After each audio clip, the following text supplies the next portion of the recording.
What day is it? Sunday. Morning. It's Sunday, apparently.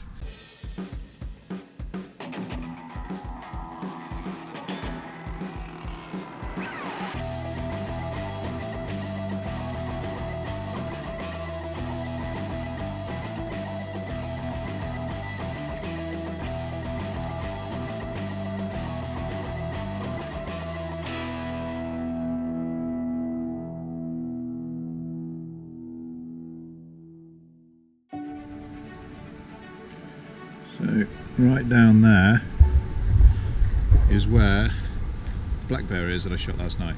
Now it was after we went out for brown bear up on the ridge behind us, came back into camp at about 5:30, had dinner, just getting ready for bed ready to head up into this valley up here behind us, which you can see is now fogged in.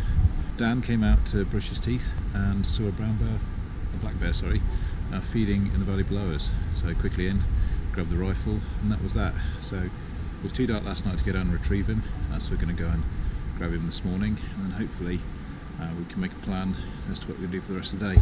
Now the wind this morning has changed direction. It was coming up and down the valley yesterday. It's now coming up this way, and we were going to hunt that valley there where the fog was, but of course we can't do that now. It's going to be up and over, same as before. We'll lie down into this valley, see if we can see some moose. But day 7 of the hunt, and all is looking good. We've finally got a tag filled, 1 down and 7 more to go.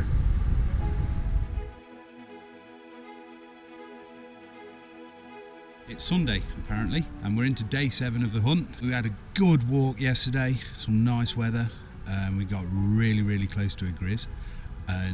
But he bumped us. We thought we were in position, and he moved a lot quicker than what we anticipated for. But we got back last night, we had dinner, and Ian shot a black bear just off the side of camp. Not the biggest black bear in the world, but he's got a lovely hide on him. Dan was cleaning his teeth, spotted him, and then Mr. Harford, there he is, looking all happy and smiley, and a bear killer, popped over the ridge. I was in my sleeping bag and boshed him.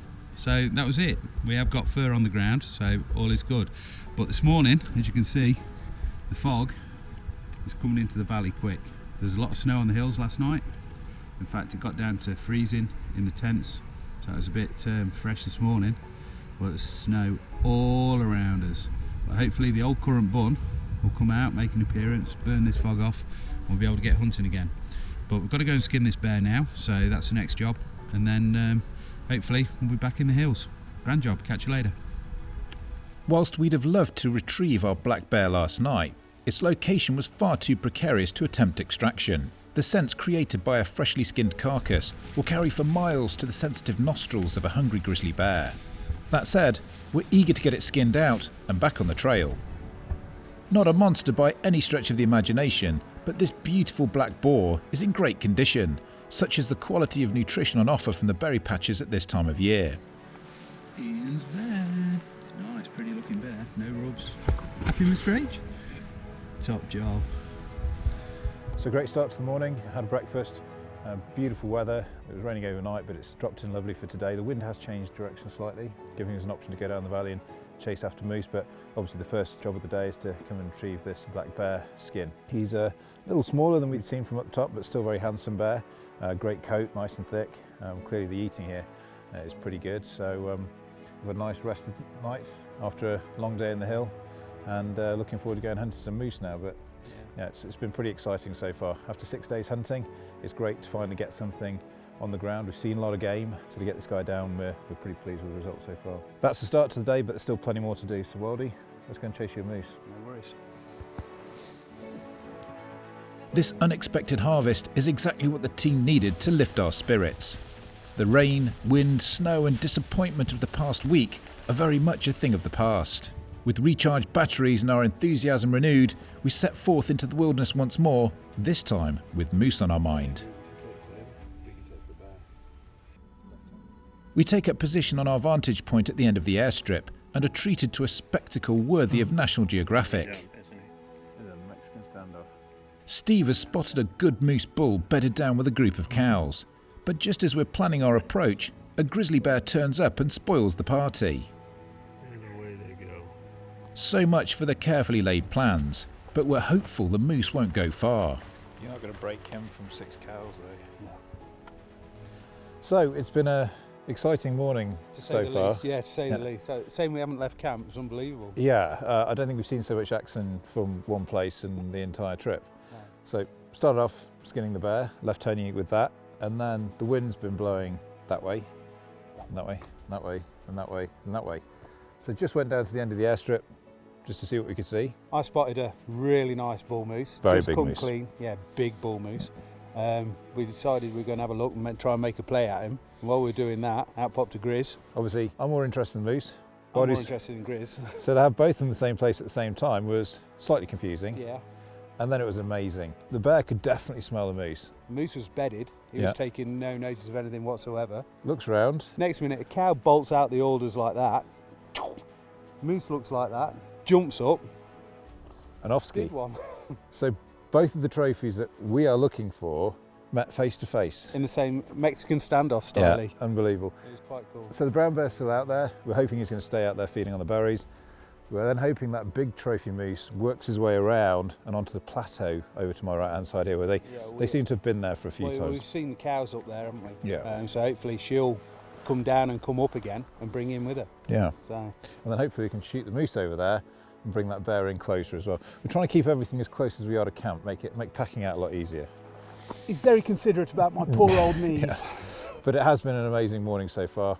Just going to have some lunch, see if that bear's still out there and if the boars can run. The mist has cleared off the top of him, and hopefully we'll be able to have a run on him this afternoon. So it's been one hell of a morning. Hell of a morning. Only in Alaska. Yeah, for sure. Lunchtime. Yep. A quick refuel and we're back on the hunt. It's a beautiful clear afternoon and our grizzly bear has moved up onto a plateau to feed on a fresh berry patch. We don't need a second invitation. We grab the packs and rifles and head out.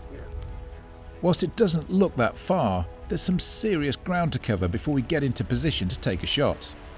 Water crossings are a constant here in Alaska, and the rain we've enjoyed over the past few days means there's plenty of flow in the creeks. With the wind against us once more, we must take a flanking approach into the bear. This means cutting a fresh trail through yet another impenetrable patch of willow and alder. Nothing here is ever straightforward. As we clear that jungle, we're faced with an entirely different challenge. But before we can go up, we must first go down, which means yet another river crossing. This is where the Sims G3 guide waders really come into their own. 5-ply Gore-Tex and grippy rubber soles make light work of these stony creek beds.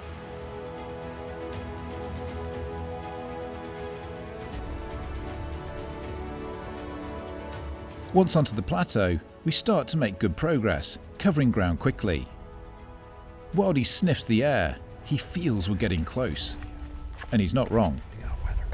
Our Grizz is on the move, but this time in our favour. The wind is perfect, and we have a quick strategy meeting to agree the final approach. After several hours of climbing, trekking and stone surfing, we find ourselves just 250 yards from the Grizz, feeding on a berry patch below us. Steve loads his Blaser R8 Professional and adjusts the turrets of his Hawke Frontier 5-30x50 scope before getting set up on his sticks. Rock solid, he's ready to go.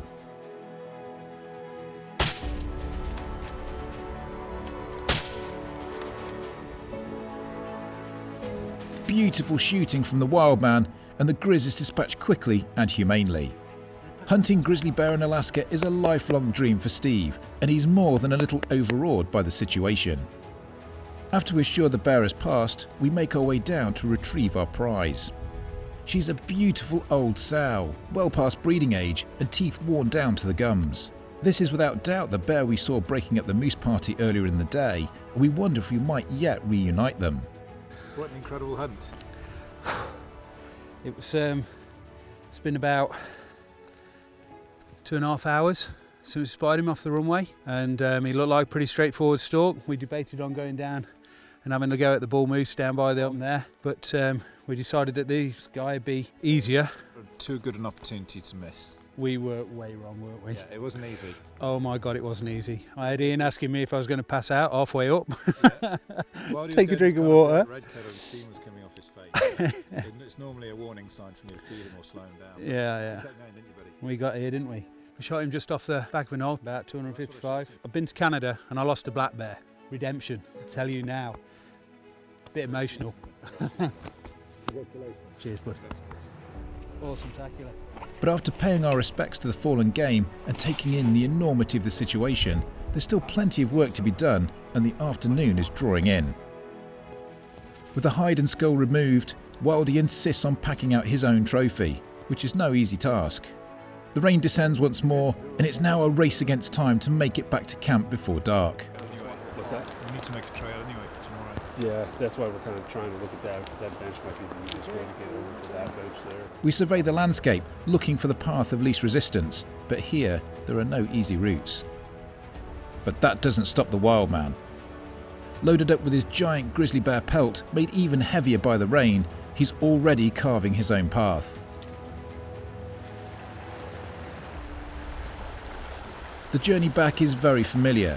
Water from above, water from below, spruce, alders and willow.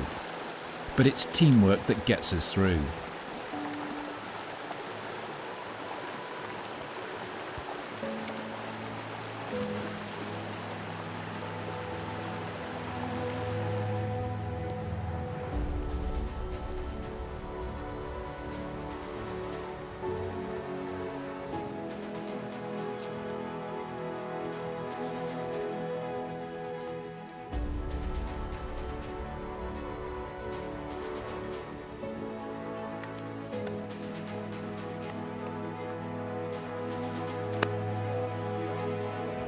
It's just about dark as Wildy makes the final climb into camp.